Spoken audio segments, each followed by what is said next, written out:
আসসালামু আলাইকুম। ঈদের নামাজ শেষ করে আসলাম আমরা। এক ইয়াং ভাই আমাদের কাছে আসছে। সে আইসা বলতেছে কি যে আমাকে কিছু সহযোগিতা করেন। পরে আমি বললাম যে আপনার সহযোগিতা, আপনি তো সব ঠিকঠাকই আছেন, তা কি সহযোগিতা লাগে আপনার?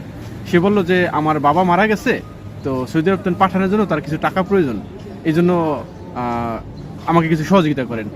তা আমি একটা ব্যাপার চিন্তা করলাম যে এই লোকের বাবা তাইলে অনেক আগে থেকে বিদেশ করে, যে বাবা তাকে বিদেশে আনছে, এখন তার বাবা মারা গেছে, সে এখনো বিদেশে আছে, কিন্তু তাদের এমন কোনো সঞ্চয় এই সৌদি আরবে নাই যে তাদের লাশ পাঠানোর জন্য যে টাকাগুলো তারা খরচ করবে, মানে বিদেশে করছে আর সকল টাকা দেশে পাঠায় দিছে।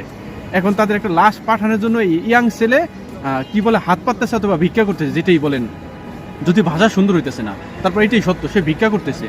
তো এইটা দেখার পরে আমার মাথায় একটা প্ল্যান আসলো, বা নিজে একটা চিন্তা করলাম যে আমাদের সবার অন্তপক্ষে কোনো ব্যাংক অ্যাকাউন্ট না থাকলেও যাতে আমাদের সবার রুমে খাটের নিচে একটা ক্ষুদ্র ব্যাংক থাকে, যেখানে প্রত্যেক দিন অথবা সপ্তাহে মাসে 1 টাকা 2 টাকা 5 টাকা হোক, যাতে আমরা সবাই একটা ব্যাংকে ফালায় রাখতে পারি।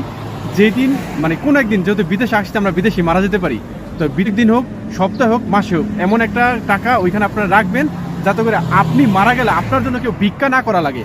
আপনার ওই ব্যাংক হাতে যাতে এমন একটা অ্যামাউন্ট পায় যে আপনাকে ওই বিদেশ থেকে পাঠানোর জন্য আপনার ছেলে অথবা আপনার প্রতিবেশী অথবা আপনার রুমমেট তার ভিক্ষা না করা লাগে, যে আমাকে আমার অথবা আমার প্রতিবেশী লাশ বিদেশ থেকে পাঠাই দেবো, এই জন্য কেউ সহযোগিতা করেন। কোনো সহযোগিতা যাতে না চাওয়া লাগে, অন্তপক্ষে নিজের জন্য এতটুকু সঞ্চয় করেন, এতটুকু লজ্জা রাখেন, যাতে নিজের লাশ পাঠানোর জন্য ভিক্ষা না করা লাগে। একজন বিদেশ যে সারা জীবন ইনকাম করেন, তারপর সকল টাকা দেশে পাঠিয়ে দেন, আর দেশে থেকে টাকা আনার মতো অবস্থান থাকে না, তখন তাকে ভিক্ষা করতে হয়। আমার জন্য অথবা আপনার জন্য, কারোর জন্য যাতে ভিক্ষা না করতে হয়, সবাই একটু সচেতন হন, অন্ত পাঠাইতে পারে। আপনি লাশ সৌদি আরবেই হবেন অথবা অন্য দেশেই হবেন, যেহেতু সৌদি আরব আসছেন আর সৌদি আরবের ভাত খাচ্ছেন।